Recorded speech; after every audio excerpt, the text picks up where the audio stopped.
자, 오늘 11장은 이제 엘리바스 그리고 빌닷에 이어서 세 번째 친구, 나아마 사람 소발이라고 하는 그러한 사람의 제 1차 변론과 그에 대한 욥의 답변인데요. 이게 이제 11장에서 시작해서 이제 14장까지 이어지게 됩니다. 똑같이 이제 앞에서 얘기했던 것처럼 반복되는 것처럼 오늘 소발도 앞에 있는 두 친구와 다를 바가 없어요. 엘리바스와 빌닷과 같이 네가 고난을 당하는 것은 무엇 때문이다? 네 죄 때문이다. 네 죄 때문이다. 그런데 앞에 있는 엘리바스와 빌닷의 이야기를 이 소발이라는 사람이 계속 듣고 있었잖아요. 그런데 한다는 이야기가 앞에 두 친구보다 더 아주 노골적이고 더 잔인하게 지금 욥을 비난하더라는 거예요. 2절 한번 볼까요? 시작. 네 말이 많으니 어찌 대답이 없으랴. 말이 많은 사람이 어찌 의롭다함을 얻겠느냐. 무슨 말이에요? 너 참 말 많다. 죄진 놈이 뭐 이렇게 할 말이 많냐. 변명하지 말고 그냥 죄송합니다, 잘못했습니다 한마디면 끝날 걸 왜 자꾸 이렇게 말이 많아. 지금 이렇게 지금 공격을 하고 있는 거예요. 6절 보세요. 6절 후반부에 보면 이렇게 얘기해요. 하나님께서 너로 하여금 너의 죄를 잊게 하여 주셨음을 알라. 이게 무슨 말인지 아세요? 이게 무슨 말이냐면 네가 지은 죄에 비하면 네 당한 벌이 가벼운 거야, 이 말이에요. 이게 무슨 얘기예요? 지금 하나님께서 너의 죄를 잊게 하여 주셨음을 알아. 네가 지금 당하는 고난은 네 죄에 비하면 세 발의 피야 이거예요. 그러면 동시에 하는 얘기가 뭐예요? 내가 더 당해봐야지 정신 차리지. 네가 더 따끔한 맛을 봐야 정신 차리지. 지금 이딴 식으로 이야기를 하고 있어요. 소발이 보기에 이 욥은 죄를 지었고 죄인인 건 맞는 것 같은데 본인이 죄 됨을 인정하지 않고 자꾸 자기의 의를 주장하는 것을 보면서 나름대로 소발은 이 욥의 모습이 진짜 가증스럽게 보였던 거예요. 아무리 친구지만 너가 그러면 안 돼, 하나님 앞에 그러면 안 돼, 이런 식으로 좀 생각을 하고 있는 거예요. 결국 보면 저는 이 모습 속에서 누구의 모습이 떠오르냐면 바울의 모습이 떠올라요. 바울의 언제적 모습, 예수님을 만나기 전에 바울의 모습, 예수님을 만나기 전에 바울의 모습. 바울이 예수 믿는 자들을 가서 체포하고 심지어 죽이기까지 했잖아요. 그런데 바울이 악감정을 가지고 그런 건가요? 바울이 그렇게 예수 믿는 자들을 잡아 죽였던 이유가 어디 있어요? 누구 때문에? 무엇 때문에? 내가 이것을 행하는 것이 누구를 위한 것이다? 하나님을 위한 것이다. 이것은 바울이 그렇게 했던 것은 그가 믿고 있었던, 그가 알고 있었던 하나님에 대한 충성이었어요. 하나님에 대한 신실함이었어요. 근데 예수님을 믿기 전에 바울의 모습이에요. 여러분, 그러나 이 바울이 예수님을 믿고 난 다음에 180도 바뀌잖아요. 그죠? 180도 바뀌잖아요. 여러분 아셔야 돼요. 우리가 예수를 믿지만 우리가 제대로 예수님을 만나지 않으면 이 엘리바스나 빌닷과 소발이나 바울과 같이 행할 수 있어요. 내 안에 열심이 있어요. 하나님에 대한 진리가 있다고 생각해요. 하나님을 사랑하기 때문에 내가 행한다고 생각해요. 그런데 하는 걸 보면 하나님의 일이 아니야. 사람을 살리는 것이 아니라 사람을 죽이고 있는 거야. 바울이 예수 믿는 자들을 잡아 감옥에 가두고 죽인 것은 하나님을 그만큼 사랑했기 때문이에요. 인정하고 싶지 않으신가 봐요. 그렇기 때문이에요. 우리가 제대로 예수님을 만나야 되겠습니다. 아멘. 제대로 말씀 위에 서야 되겠습니다. 제대로 말씀 위에 서지 못하고 제대로 예수님을 만나지 못하면 우리도 이렇게 신앙생활할 수 있어요. 우리도 이렇게 할 수 있어요. 아주 잔인하고 극악무도하고 전혀 하나님의 뜻과는 완전히 180도 악하고 충성된 종이 될 수 있다 이 말이에요. 오늘 우리가 이 욥기를 읽으면서 솔직히 우리는 이미 모든 걸 알고 있잖아요. 그죠? 하나님이 누구의 손을 들어주신다? 욥의 손을 들어주시고, 마지막에 하나님께서는 욥의 손을 들어주시고 오히려 세 친구를 비난하시고 그들을 책망하신 것을 우리는 알고 있기 때문에, 사실 어찌 보면 우리는 현재 시점으로 성경을 읽지 못하고 약간의 편견을 가지고 성경을 읽는 거예요 지금. 그러다 보니까 어떠한 그런 마음이 있냐면, 어떻게든 이 욥의 친구들의 말에서 흠을 잡고 티를 발견해내야 된다는 그런 편견을 가지고 성경을 오늘 우리가 읽고 있다는 것을 우리가 명심해야 되는데, 오늘 이 욥의 친구들의 말이 옳습니까 틀립니까? 표면적으로 욥의 친구들이 하는 말이 옳아요 틀려요? 그들이 고백하는 하나님에 대한 이야기가 옳아요 틀려요? 옳아요. 그들이 하나님에 대해서 말하는 표면적인 모든 말들은 틀린 말이 아니에요. 그런데 틀린 말이 아닌데 아파요. 욥을 아프게 만들어요. 그 이유가 뭘까요? 맞는 말인데 사실은 틀리고 맞는 말인데 틀리고 맞는 말인데 아파요. 왜 그럴까요? 그 말이 다 맞아서 아픈 거예요 사실은. 욥이 생각하기에 내가 하나님 앞에 뭔 죄를 지었길래 이렇게까지 내가 고난을 당해야 되느냐.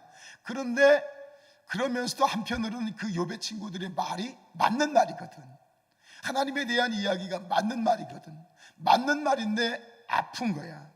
왜 아플까? 여전히 그 말이 자신을 답답하게 만들고, 뭔가 그 말에 대해서 시원하게 내가 대꾸하고 싶고 변명은 해야 될 것 같은데 확실하게 또 본인도 정확하게 대답은 못하고 있고, 이게 족쇄인 거예요. 여러분, 진리는, 하나님의 말씀은 우리를 족쇄처럼 가두는 분이 아니에요. 주님 말씀하셨죠. 진리를 알지니 진리가 너희를 자유케 하리라. 결국 욥을 보면, 이걸 우리의 신앙으로 보면 욥도 분명히 신앙이 있고 믿음이 있고 뭔가 느끼고 있지만 여전히 욥 안에 있는 것도 확실한 진리가 아니에요. 예수 그리스도의 진리가 아니에요. 하나님의 진리가 아닌 거예요. 맞긴 맞는 것 같은데 왜 답답하고, 맞긴 맞는 것 같은데 왜 아프냐? 아직 그것이 완전한 진리로 내가 그것을 가지지 못했기 때문이에요. 만약 그 진리를, 내가 완전한 진리를 이해하고 나의 것으로 소화를 하고 있다면, 우리는 진리를 가지고 있는 사람은 고통이 고통으로 느껴지지 않아요. 바울이 왜 그렇게 수많은 고통, 죽을 고비 이야기하고 있잖아요. 고린도 후서에서 죽을 고비를, 그런 고통, 수없는 고통을 당했음에도 불구하고 어떻게 바울은 그 모든 고통스러운 환경과 그런 박해와 탄압을 이기고 선교를 할 수 있었을까요? 그 안에 진리가 있었던 거예요. 진리가 너희를 자유케 하리라. 고통을 이기고 어려움을 이기고 모든 상황과 조건을 이길 수 있는 진리, 그 진리를 확실하게 가지고 있었기 때문에 그 어떤 고통도 능히 이길 수 있었던 거예요. 할 수 있거든이 무슨 말이냐? 믿는 자들에게는 능치 못할 일이 없느니라. 믿는 자들이란 뭘까요? 진리죠. 진리를 가진 거죠. 복음을 가진 거죠. 결국은 뭐예요? 예수 그리스도를 정확하게 가지고 있었던 거예요. 앞에 있는 친구들하고 비교했을 때 다시 오늘 소발의 이야기를 보면서 이 소발에서 바울을 발견할 수 있고, 바울도 마찬가지예요. 바울도 그 안에 뭐가 없었어요? 진리가 없었어요. 진리가 없었으니 죽이는 일을 했던 것이고, 거꾸로 역시 당하는 사람도 진리가 없으면 그 상황을 이길 수 있는 그런 힘이 없는데, 진리가 있으면 자유케 되고 고통이 아닌 거고, 그 진리가 무엇일까요? 그 진리가 무엇일까요? 예수 그리스도, 그리고 더 나아가서 사랑이에요. 하나님은 사랑이시라.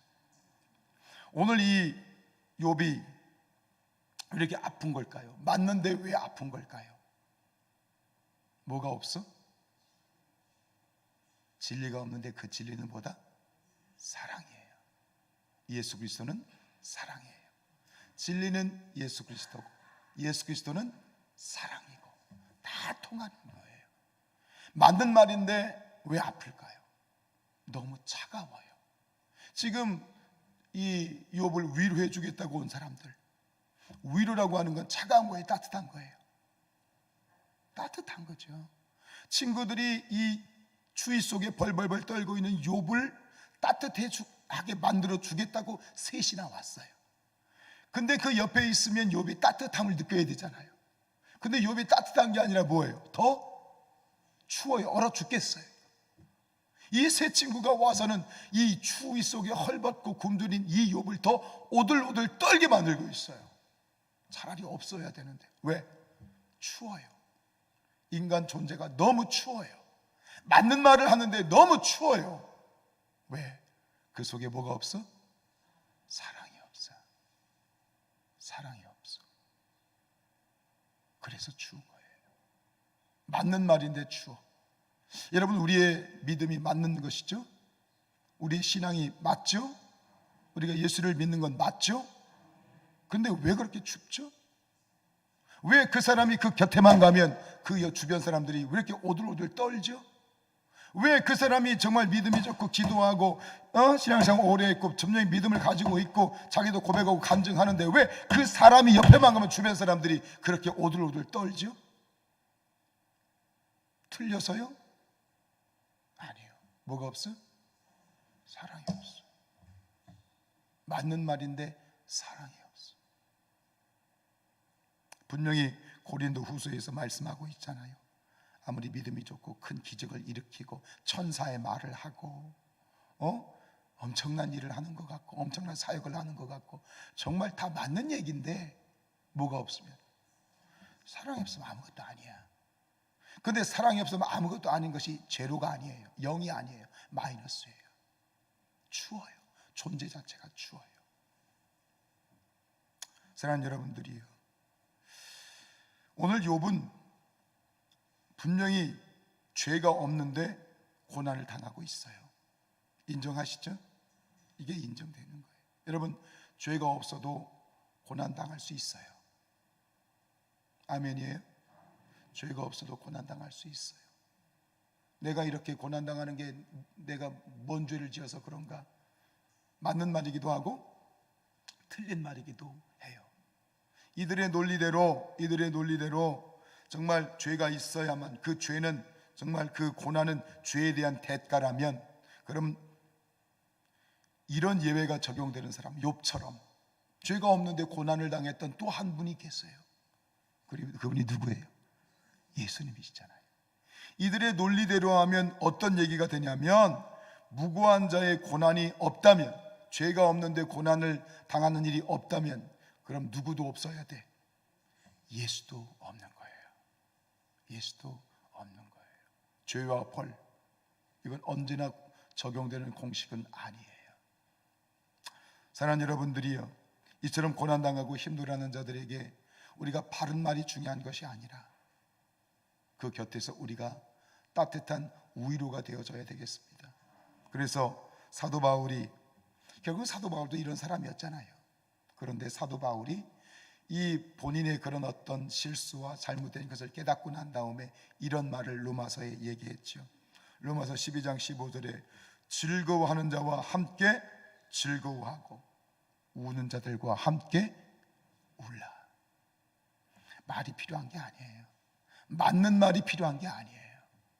사랑하는 우리 성산의 가족들에게 권면드리는 것은 차가운 그리스도인이 되지 마십시다. 내가 그 곁에 가면 그 공간이 차가워지고, 틀려서가 아닌데 맞는 말인데 왜 이렇게 차가운 사람인지는 모르겠어. 우리 모두가 따뜻한 사람이 됩시다. 따뜻한 그리스도인이 됩시다. 전 그것이 사랑이 있는 그리스도인이고 진리가 있는 그리스도인이고 궁극적으로는 그 안에 진짜 예수를 만난 그리스도인이라고 생각해요.